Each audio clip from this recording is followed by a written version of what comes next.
to Hotel Bar Sessions, the podcast where three philosophers sit down at the end of a long conference day to chop it up at the hotel bar, which, as we all know, is where the real philosophy happens.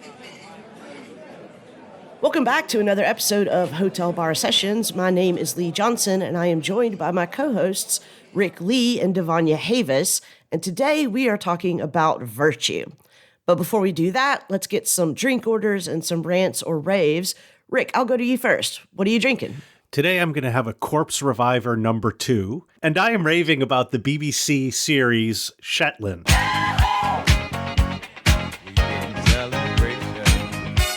I don't know if you like police procedurals, but this is one set in the Shetland Islands, in fact, on what they call the mainland. And it is moody and it's loving. It's really well written. And each season goes through just one case. Oh, wow. Some of the seasons are 3 episodes. Some of them are 5. And they just do as many episodes as it takes to go through the case. It's an amazing series. I've been streaming it through BritBox, and I can highly recommend that as well. Nice. Devanya, what about you? What are you drinking and what are you ranting or raving about? Well, today I am drinking old-fashioned Coca-Cola. Nothing in it, just Coke. And I am raving about kids.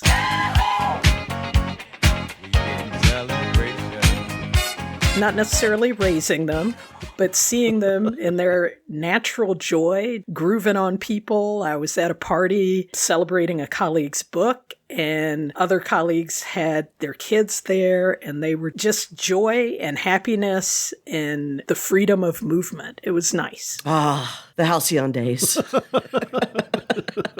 When you thought the world was a playhouse. Yes. Lee, what about you? I think I'm just going to have a Yingling today, and I am going to be raving about Blue Sky's starter packs.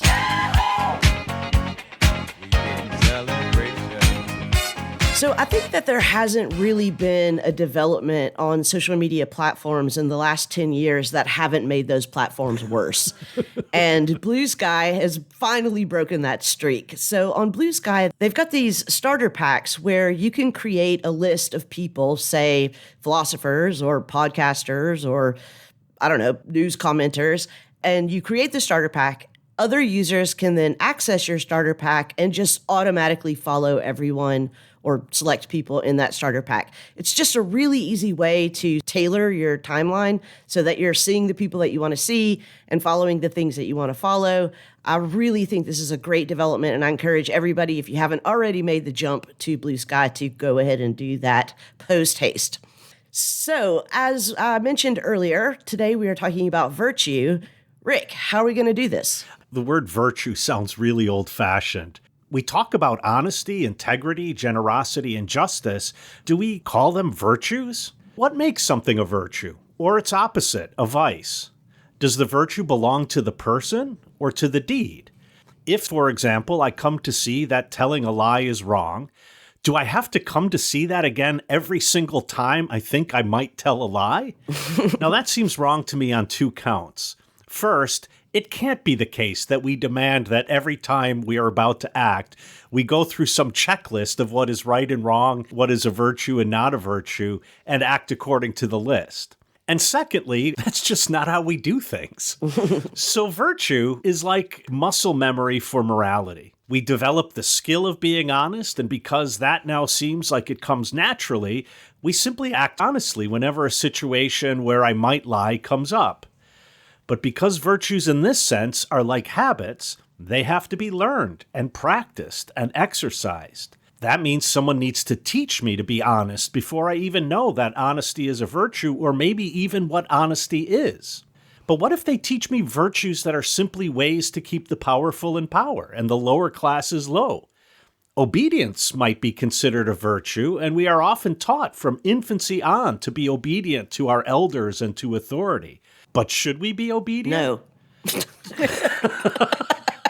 Oh, well, thank you. It's been great. I've had a nice drink. We'll see you all next week. And that's a wrap.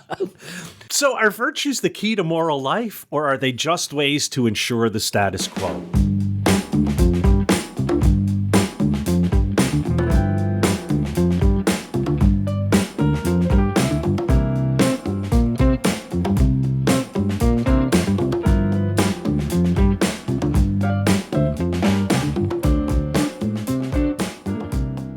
think a good place to start talking about virtue, even if we don't want to follow him to the end, is with Aristotle, because virtue plays a big role in Aristotle's ethical theory. Yeah.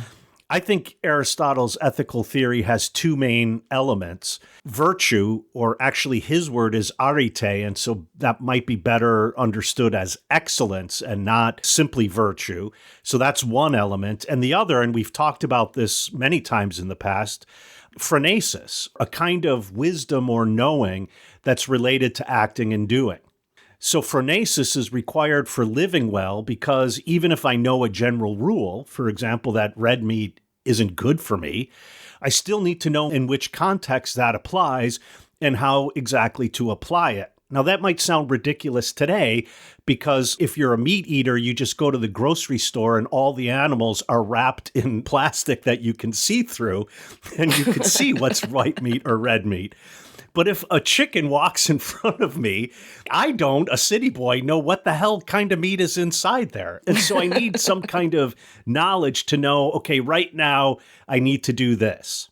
It's not so clear, at least not at first, how these excellences or virtues are for Aristotle or in general related to living well. And I should say that on my reading, at least, the goal for Aristotle of ethics is, well, the Greek word is oidaimonia, and it means something like thriving or living well, or maybe something like being a human being really well. And so it's not really clear on the face of it how virtue is related to being a human being well. The way I've been thinking about this with my students, because in many ways I am old-fashioned and committed to the idea of there being excellences. I mean, when you think about athletics, there are certain kinds of prowess in athletics.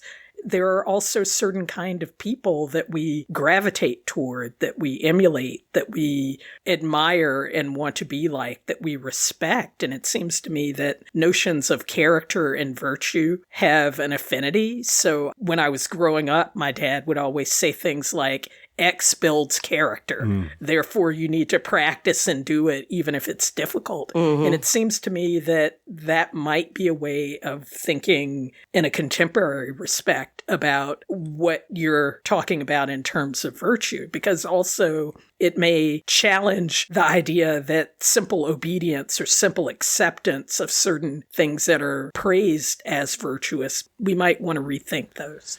Why is it the case that everything that builds character either tastes bad or hurts?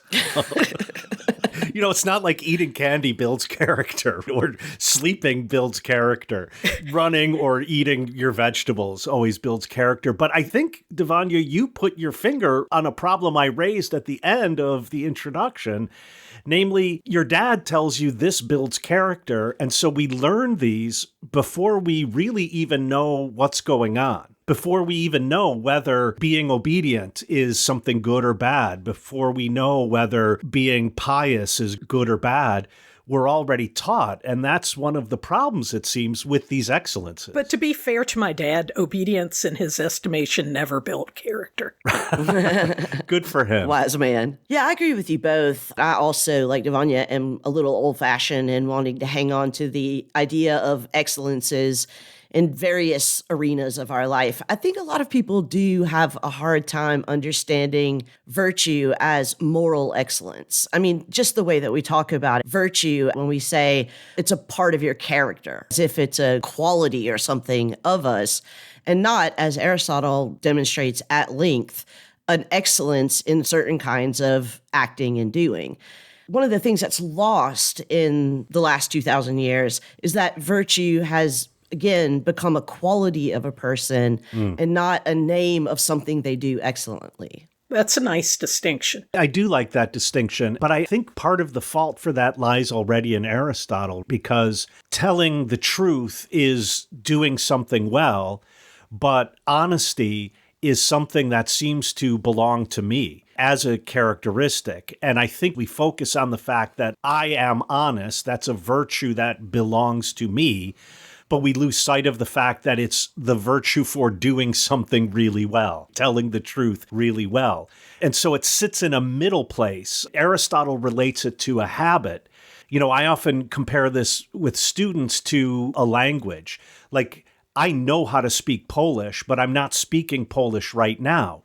But tomorrow, if I were to go to Poland, or for that matter, 3 blocks away here in Chicago, and start speaking Polish, I don't have to learn the vocabulary, the grammar, and everything from the ground up. And so as a habit, I don't have to relearn it. And I think then if we think about virtue as something like that, Lee, we get back into the understanding that even if it is a quality that belongs to me, it's a quality for doing what is good or doing the good.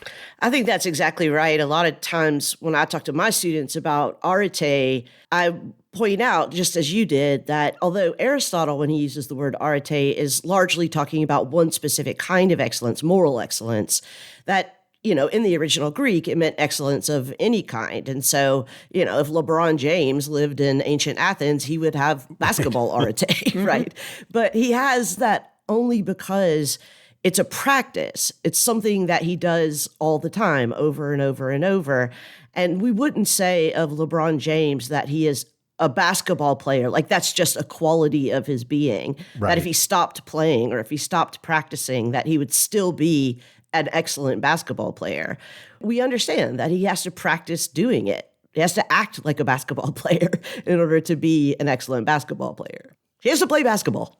Right. And that playing, that practicing allows a kind of adaptability for the unpredictability of things that might be encountered. Yeah. So he hasn't seen all possible defenses against which he's going to play or all possible offenses. And therefore, the practice not only allows the body to achieve a certain physical form of excellence, it also requires some mental excellences in being able to better discern what is in front of someone. And to me, that becomes important with respect to moral excellence. And your question about does virtue, in the way we've discussed it through Aristotle, incline us to maintaining the status quo rather than challenging it? Well, I think one reason why that subtext is there is because Aristotle does describe virtues as always existing in a golden mean, right? Like neither excessive nor deficient. And so in that sense, when we think about the virtues, like honesty is a virtue, it's neither being excessively truth-telling or deficiently truth-telling. So this idea that there is a kind of status quo attached to virtues, I think, is not misplaced. But I wonder if the mean also is a bit flexible. Depending on the context, if I'm courageous, I might have to be a little bit more on the reckless side than on the careful side. If I'm too reckless, then I'm just foolhardy. I'm no longer courageous. But in certain situations, I might decide, wait a second, I have to be a little bit reckless here. So LeBron James has to decide, like, okay, dunking is always going to get the ball in the basket, but this might not be the right situation at the right time to dunk the basketball. And so this goes back to Devania's point about a certain theoretical or intellectual side to this. I'm so glad you bring this up, Rick, because it gives me the opportunity to share one of my favorite examples that I use in my classes, which is my bear fighting example. So in my courses, when we're talking about phronesis and about virtue, I give my students this scenario where I say, okay, let's imagine that a bear just busts into the classroom right now. And it's a human-eating bear. I mean, I don't know, maybe all bears are human-eating bears, but this one is definitely a human-eating bear, intent on eating humans. It's best to assume they're all human-eating. Yeah, right. Err on the safe side. And let's suppose that I just grab the first student in the first row and throw them at the bear and say to everyone else, come on, let's get out, let's save ourselves, right? Later in the day when Action News 5 shows up on the campus and they're interviewing you all and they say, oh, we're so sorry about the tragedy you experienced today. Would you say that Dr. J was courageous? Most of my students say, well, obviously not, right? Like you were deficiently courageous. You were cowardly in that instance. So then I say, okay, let's start the example over. Let's say a bear busts into the room and instead of throwing one of the students at the bear, I distract the bear and sort of draw it towards me and begin to fight the bear. And I say to the rest of my class, go, save yourselves, right? You're free, get out. And of course, I get killed by the bear. And later in the day, when Action News 5 shows up and they're interviewing my students, they say, "Oh, we're so sorry to hear about the tragedy that you experienced today in your classroom. Would you say that Dr. J was courageous?" And I think that most students' initial impulse is to say, "Yes, she was." And I always ask them if they really mean that. I mean, I say, okay, let's imagine that I'm not actually telling you this thought experiment, but I just came in today and said, "Hey, you know what I'm going to do this weekend? I'm going to fight a bear." Is your first thought going to be, "Oh, that's courageous"? No, it's not. It's going to be, "That's reckless," right? And they say, "But you were saving everybody." And I was like, yeah, it's entirely true that there might have been other virtues that I was exhibiting, but courage was not one of them. I was being reckless, clearly. So there we have an example with a deficiency of courage and an example with an excess of courage, neither of which are courageous.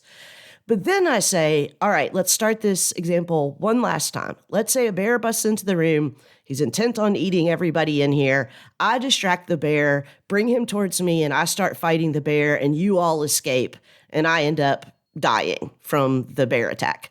However, unbeknownst to all of you, I actually am a trained bear fighter. Like, that's what I do on the weekends. I've been training as a bear fighter for the last 20 years. I am, 10-0 or 10-1 in bear fights. The weekly bear fights that take place.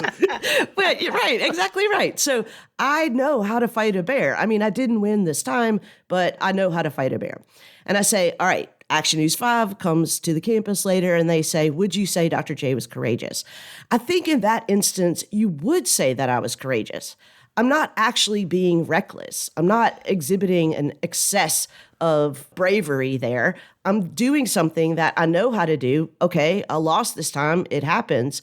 But in the same way that it would be reckless for me to run into a burning building, it's not reckless for a firefighter to run into a burning building. What's the difference? The firefighter has a kind of practical wisdom about it.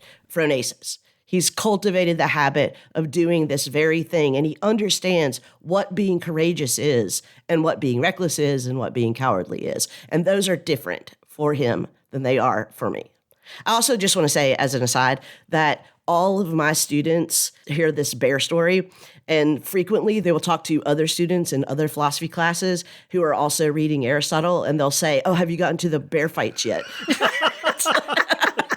I sort of feel bad for my colleagues. Well, the lore of bear fighting and virtue, right? So it sounds like you're suggesting that virtue requires a kind of knowing, too, that it is not simply a matter of acting, but that a kind of knowledge is required in order to be virtuous. It does, but it is a very specific kind of knowledge that can only be gained through acting. And it is interesting that in this place, Aristotle, who almost always has a preference for theoretical knowledge in the life of the mind and so on, he will say it turns out that when it comes to the practice of living well, people with experience are often in a better situation than the philosophers are, because they have this knowledge that Lee is talking about right there at their fingertips, and they just do the thing that needs to be done. Whereas we philosophers will say, well, but okay, imagine that the bear and Lee were on Jupiter, and we'll try to engage in this entire theoretical apparatus. Meanwhile, someone's getting ate by the bear.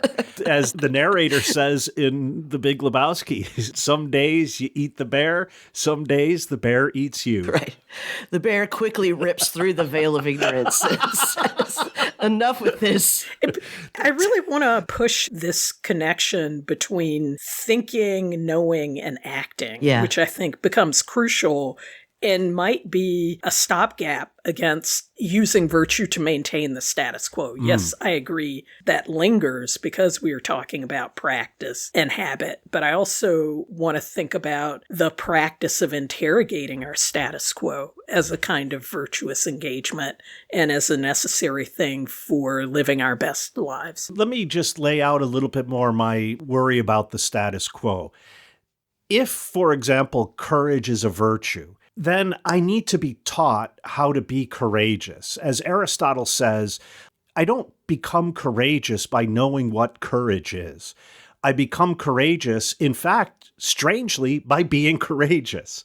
The virtue is learned in a weird way by doing it, right? So the goal is to come to learn the virtue, but I have to enact it before I learn what the virtue is. Now, this then gives for Aristotle a really large place for education, so that the elders or the teachers, the schools, and so on are teaching me virtues. And they're teaching me virtues, as I said, before I know even what virtue is, even before I know what honesty is, and so on. I come to be taught to practice these things.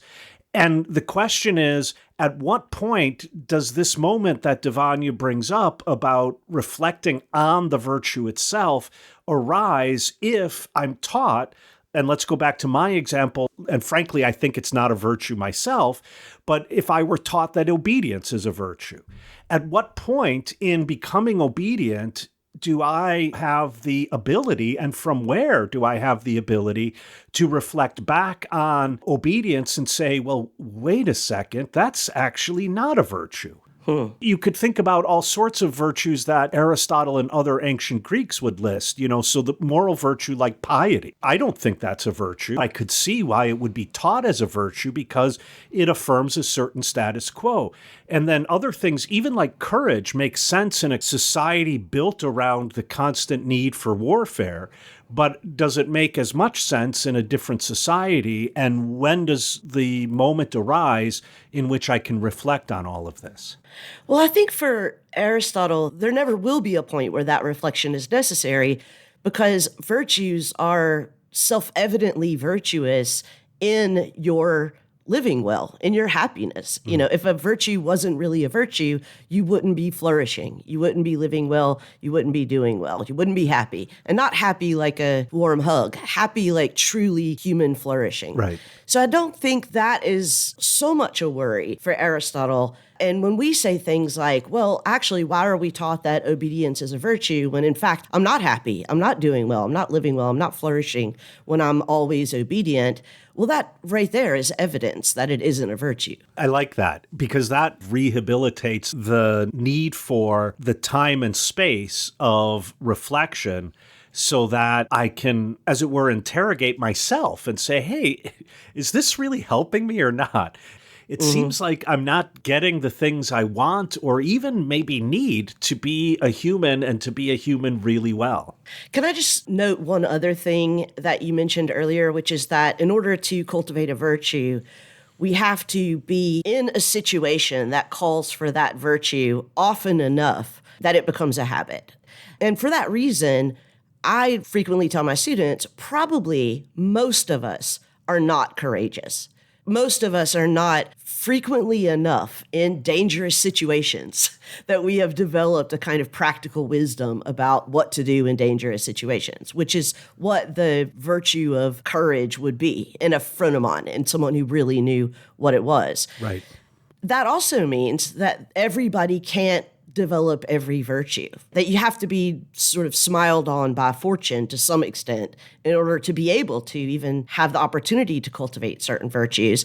And that's where a lot of people want to push back, because the sort of logical consequence of that argument would be that, for example, poor people can't be generous. Right. And a lot of people don't want to say poor people can't be generous. And my students will often come back and say, well, maybe they can't be generous with their belongings or with their money, but they can be generous with their time or their love or their affection or their friendship. And I say, yeah, but they're not poor people in time, right, in love and affection and friendship.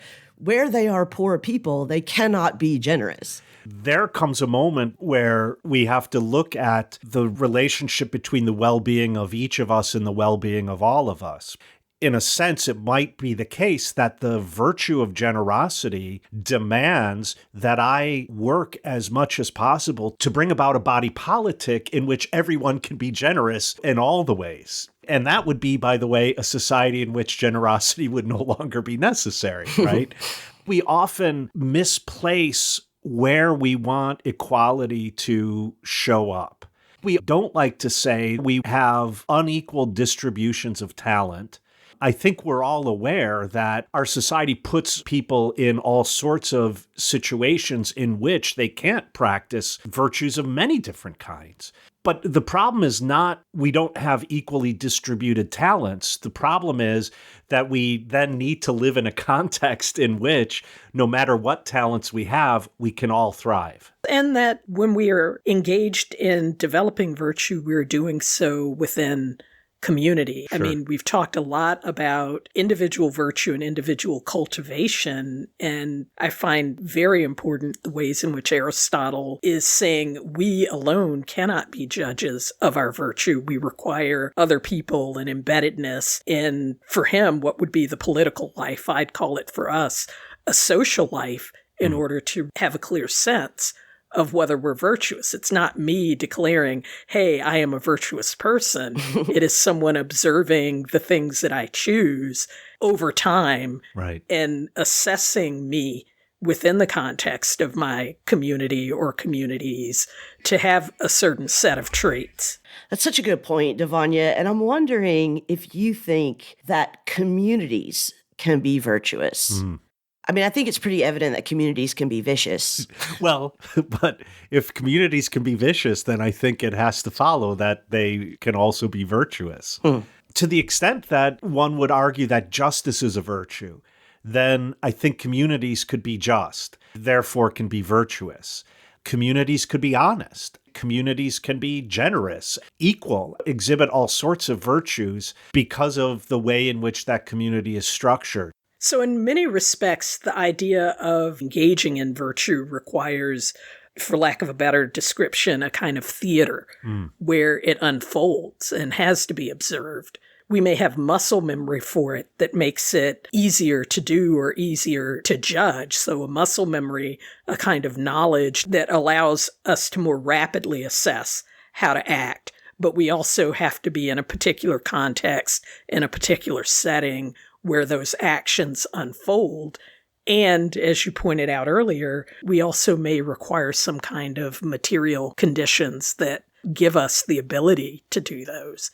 That has always been a challenge for me and Aristotle because, you have to have a certain degree of good looks, money, and good friends to really attain virtue. And I think, okay, what are the conditions for the possibility of those things to be in place? How then do I proceed? And in what ways must a community committed to a larger good also be a resource for providing those things to others, as Rick was raising earlier?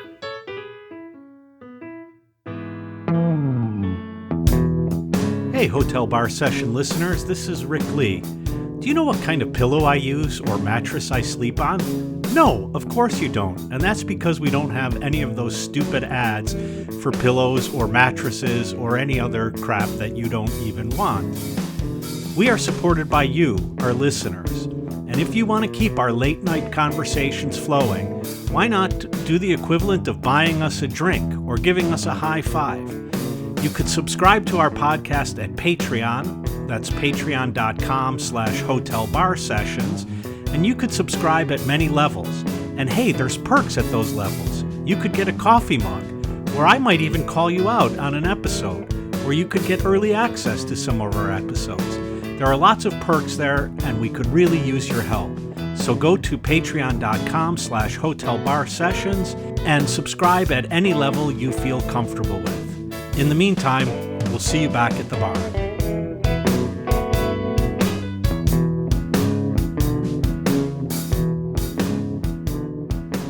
So I'm going to be honest, I'm not entirely convinced that communities can be virtuous. Can't quite wrap my head around that yet. So Rick, you're the one that proposed the idea that it would be appropriate to recognize a just society as virtuous. Can you tease that out a little bit? Yeah, I am someone who, by and large, really despises the medieval philosopher Thomas Aquinas. And especially, I despise his moral philosophy, which is fundamentally what is called a natural law of morality. So we look to nature, and nature tells us what is right and wrong. But I think one point is really astute of his, and that is in looking back on Aristotle, he recognizes, for many reasons we've all been pointing out, that in order for me to be virtuous, or better still, in order for me to develop virtues, I have to live in a community or a society in which the development of virtues is a goal of that society itself. In that sense, he says, justice is the basic virtue of all, because only in a just society can we all develop virtues so that we can all live well. And this leads him then to say that a virtuous society or a virtuous community would be one that is marked by justice, whose laws are just and is structured in such a way that we can all develop as many virtues as possible, and we can all therefore live well or thrive to the extent possible. And I have to say, I'm convinced about this both as a reading that pulls on one thread of Aristotle that might not be so evident, but I think it also is, for me, a really interesting point about the way in which the virtuous individual is not isolated from and separate from society, nor is society eliding all differences among those individuals. Mm-hmm. So let me try to articulate my hesitation about this. So I agree with your point that a just society is a society that provides for the possibility of virtuous citizens. In that sense, it's the kind of mise-en-scène for virtue to be cultivated and for people to become morally excellent. But I think there's a big difference between virtue and justice, and part of it has to do with the action part of virtue. It's a little bit hard for me to think about communities as acting virtuously or viciously in the same way that an individual acts virtuously or viciously. And part of that is because I do think at bottom, all communities, all political communities are agonistic. They're not all acting as one. The order that the community adopts to manage that agonism, I think we could call just or unjust, but I'm not sure still that I would call it virtuous. Say a bit more. So you're making an assertion that communities as such, under the way we've defined virtue, cannot be virtuous. Yes. They can act, but not necessarily be virtuous. I don't know that I would say that communities act. So here's a difficulty. If a community, particularly a political community, has laws, for example, those laws are rules through which that community is going to act. Now, I may disagree with those laws or rules, but my disagreement doesn't mean that the community is not acting through those rules. I can find myself living in a non-virtuous, a vicious community, but that doesn't mean that that community is not acting.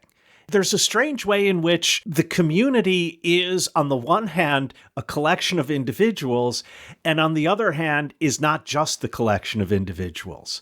The community can do things that I couldn't then say, oh, each individual does it. And I can't really even point to any individual who does it. It's collective, even while that community is agonistic. Yeah, I'm, again, sorry to be so ornery here, but I still think that I'm not convinced. I mean, can you give me an example of a community action? For example, erecting and supporting a fire department, incarcerating criminals. These are community actions, some of which I agree with and some of which I don't. But it's not as if any individual is doing this. It's the action of the body politic. In that sense, it's acting on its own, and those actions can be either virtuous or vicious. So it seems to me that you're talking about a state or a political entity, which I might want to distinguish from a community. I mean, states and political entities act in ostensibly communal ways and on behalf of individuals that come under the aegis of those states or political entities. I'm not sure I would call the state a community. And so I'm struck here in the conversation about parsing out community. We are members of multiple kinds of communities, even sometimes communities that are conflicting communities, right? Sure. So I may have membership in several communities, some of which are in tension with each other, even while I'm in both of them. Whereas, as you noted, states and political entities have laws that, whether I agree with all of them or not, I am in some ways obliged to accept certain aspects of those laws. Or, as I think you've raised, in the face of those entities not behaving in just ways, I may have some kind of recourse, some form of disobedience to those laws to work to engender change. I really do like this distinction between states and communities. Again, I'm still kind of struggling trying to think of what a community action would be. And the reason that this is difficult for me is because I think if we're going to talk about a community exhibiting a virtue in action, that effectively we'd have to pick an example of something where a community of individuals acted as one. So for me, the example that many people point to is the Occupy movement. Yes. There were a lot of actions that, quote unquote, Occupy took. Yet there was no body deciding on these. There was no central authority. That was the whole part of the movement. And yet, I think it cannot be denied that Occupy did this. Occupy did that. Occupy held classes in downtown Chicago. Occupy marched on a statue in Grant Park. And that was the community and not just the individuals. I was thinking of just that example. I was thinking the closest I could come to community acting virtuously would be something like a protest. But here's where I want to kind of retrench myself in my previous position, because I think what's happening there is that you have a community that is organizing itself justly in order for the individuals to act virtuously. And that's where I was earlier trying to say I can think of groups as being just or unjust because they provide the mise-en-scène for people to be virtuous or vicious. So just for Dave, my brother-in-law, mise-en-scène is a setting of the scene. Like in cooking, mise-en-place is setting your place, chopping your vegetables and everything. Sorry. And so mise-en-scène is setting the scene for. But, you know, it's funny, Lee, because at the beginning of that, you named an action, organizing itself. Mm-hmm. If that's an action, that action could be either virtuous or vicious. I think that the action of organizing is organizing, as you put it, in order to enable other actions, maybe of individuals, maybe of the community itself, that would either be virtuous or vicious. The virtue or vice of the original action of organizing itself is what Aristotle and Aquinas would call justice. Yeah, I think all three of us are on the same page there. I'm just saying that I wouldn't call that organizing a virtue. The action of a community setting itself up in a certain way is either closer or further away from justice, but it's not virtuous or vicious. That what a just community is a community in which virtue is possible. And what an unjust community is a community in which virtue is not possible. So I want to disagree with you, but in playing the disagreement out in my head, I don't think in the end it actually makes a difference. Because what I wanted to say is, okay, if communities could be more or less just, we call those communities just that this action of organizing brings about well-being, the well-being for all, the well-being for all of the members. And insofar as it leads to thriving or happiness, then it's a virtue.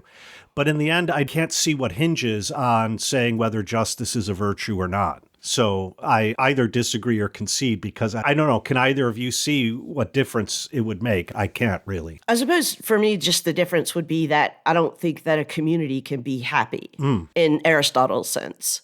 Because communities are always comprised of multiple people and are agonistic, it doesn't make any sense to say that a community is happy. I don't think that the telos of a community is virtue. I think the telos of a community is justice. Right. So that the possibility of individuals acting in a just society as virtuous people define that society as just, whereas the opposite in an unjust society, the potentiality for acting in virtuous ways is diminished. Am I hearing you correctly, Lee? Yeah, that's exactly right. Much better stated than I did. So what you're saying is that justice is the ultimate end. Or that it is the condition for the possibility of individuals being virtuous. Yeah, the second of those. So that it is, in fact, a state. You mean a state like a condition, not like a... A state as in condition, yes. Yeah. What is that? Hexis. But I think that's a virtue. For Aristotle, I'll put it this way, one excellence might be eating well, but that's not an end in itself. That's an end so that I could be healthy. But that's not an end in itself. That's an end so that ultimately, somewhere down the line, I could thrive, so that I could live well, or as it's often translated, so that I could be happy. For Aristotle, happiness is the ultimate end. I think that in this case, justice is not the ultimate end. Justice is a goal that a community strives for. And by the way, individuals can also strive for this as a goal. But it's a goal that they strive for another goal, and that is the happiness of all. Now, we could think, okay, is that the happiness of all in the sense of each and every individual? And I think the answer to that has to be no, because that's technically impossible, or that's literally impossible. So it must mean something like the happiness in common.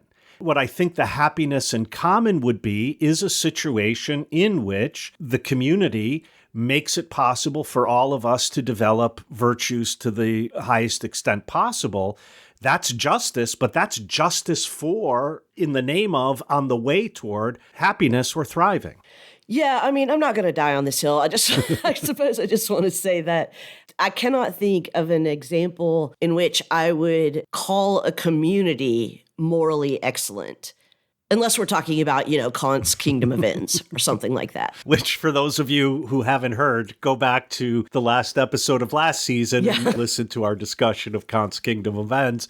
And one thing you'll learn there is it's a possible kingdom. That is not an actual kingdom. Right. And, earlier I mentioned the bear that I was fighting ripping through the veil of ignorance and didn't really explain what I meant by the veil of ignorance. But this is, of course, a reference to John Rawls' theory of justice, in which he sets up this imaginary pre-state meeting between people who are trying to build a community and a state and trying to decide the rules of that community prior to knowing anything specific about themselves. And I do think that this might be helpful in drawing together some of our reservations about Aristotle's point that in some ways our ability to be virtuous or not is going to be dependent upon how fortune shines upon us or fails to shine upon us. So behind the veil of ignorance, this community of people, they're not a community yet, these people are trying to decide what is the organization of this new state that will make it possible for each of us to be happy, to be virtuous. That, I don't think, is a virtue. I don't think the community that they create is a virtuous community. I think it's a just community. And I think justice, when we're talking about communities, is about a certain kind of organization that makes it possible for everybody to be virtuous. As much as possible to make up the difference between what is required to be happy and how much or little fortune has shone upon you. That being said, one thing we all agree on is justice is the situation in which we all are encouraged and have the possibility for developing all the excellences that we are capable of developing. Yes. And I guess I struggle with this. This is where my lived experience and my love of philosophy often clash, those sort of conflicting communities, because my existential communities often don't experience the state as just, don't experience the larger framework or the series of commitments or the choices that are ostensibly made behind the veil of ignorance as conditions that contribute to the thriving of those communities. And so I'm often struck by how we, and I'll put myself in this category as philosophers, think a lot about what is just without teasing out the ways in which our presumptions about justice sometimes land us in precisely the opposite position, namely trying to dig our way out of existing unjust conditions. There are limits to thinking about just societies because I haven't exactly experienced one. I keep thinking about a point that Rick made in terms of disobedience. Can we think about disobedience as a virtue? And is the practice and cultivation of certain forms of disobedience necessary for a more just civil society? can we then think of groups or communities who are acting on behalf of those forms of civil disobedience as exercising a certain kind of virtue? And maybe we can't on Lee's objections. I like that last point a lot. And I also think that if disobedience can be understood to be a virtue, then maybe also resistance could be understood to be a virtue. Perhaps even in certain contexts, revolution. Man, I feel really terrible because I'm going to be ornery again here, but I don't think that either resistance or disobedience or even revolution are themselves virtues. But I completely agree that they are practices in the service of certain virtues. Say more about the distinction you're drawing. When the protesters sat down at the lunch counters in the Jim Crow era, I don't think that the disobedience itself was a virtue. The disobedience was a practice that they were employing as courageous people, as just people. Okay. So the action spoke to a virtuous state that allowed them to engage in the action. And the action was oriented toward bringing about a certain kind of society. So the condition for the possibility of them engaging in that action had something to do with what was cultivated in them as individuals. Yeah, and this goes back to phronesis, to how Aristotle describes the type of knowledge, the type of know-how that you have to have in order to cultivate a virtue. It's not just disobedience for disobedience sake. It's understanding that under these conditions and this time, I know the action to do here. If I want to cultivate courage, or if I want to cultivate justice, or if I want to cultivate community, this is the action that I have to take here, disobedience. I don't think disobedience is a virtue by itself. Obviously, if we were living in a perfectly just state, if we were living in the kingdom of ends, disobedience would not be a virtue. And yet it has all the hallmarks of a virtue. It is only a virtue when it's practiced in the mean. It's aimed at some end which is recognized as a good. It has to be recognized at the right time, in the right place, in relation to the right people.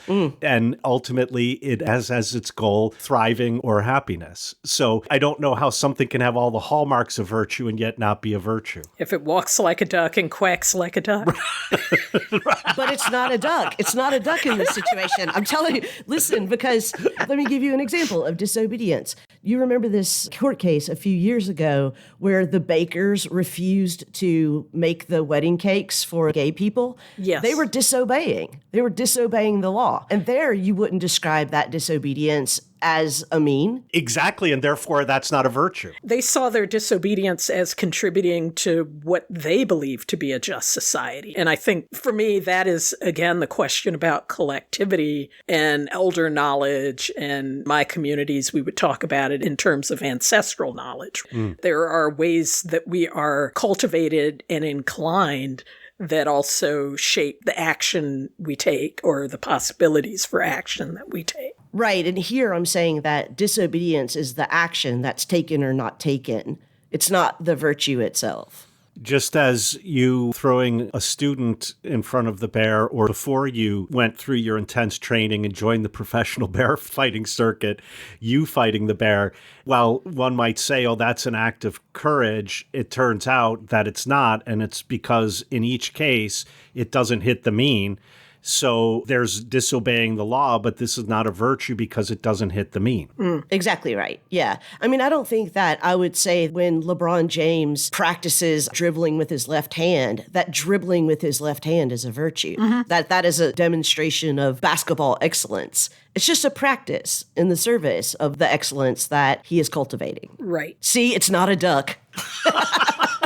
Well, to me, the important part of what you're saying there is also this amazing coming together of all these pieces and the execution of something that we can look at and judge to be excellent. Yeah. So the pieces themselves are not alone excellent, but it is the combination of choosing in a way that achieves the mean, acting under conditions that demonstrate that you have a knowledge of how best to apply virtue in a way that is a midpoint between excess and deficiency, and actually executing it in an excellent way. Right. I mean, I think that sums up exactly what I was trying to point out, that I don't think you can call specific actions virtuous. So if you think about the lunch counter example, sitting at a lunch counter, taking an action where one does not retaliate against the experience of violence in the interest of a larger cause, namely overturning laws that are unjust because they in fact degrade the humanity of those who suffer under them, but also degrade the humanity of those who impose them. How then might we think about that action as part of a larger context of virtuous action, or the action as part of virtue? Oh, yes. I think you're now causing me to realize that I misspoke earlier. I do think that you can call actions virtuous. I don't think that you can call actions virtues. I agree. Yes. So being disobedient can be virtuous or vicious, but disobedience is not a virtue or a vice. Yeah, I think that makes sense because one needs to be in a particular condition that instantiate that choice of action. And I think we may have under-talked about that aspect of Aristotle. Namely, we are trained to do something before we know whether it is, for example, courageous.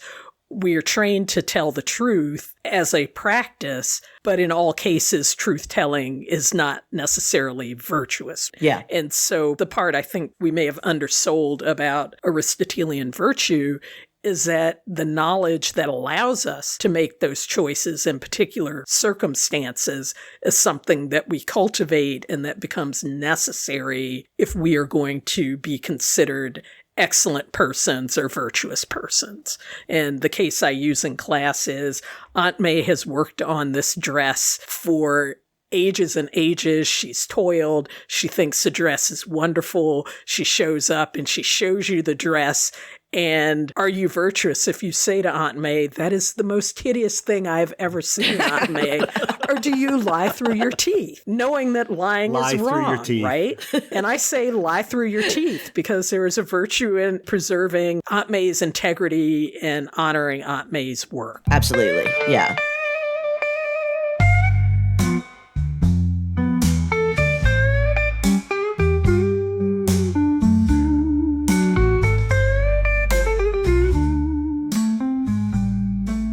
Okay, listen, we know you spend a lot of time scrolling social media instead of doing something productive. And don't worry, us too.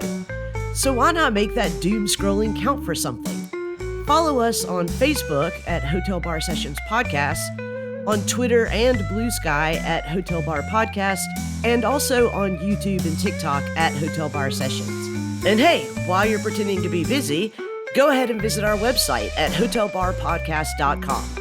It's like procrastinating with a purpose. You're welcome.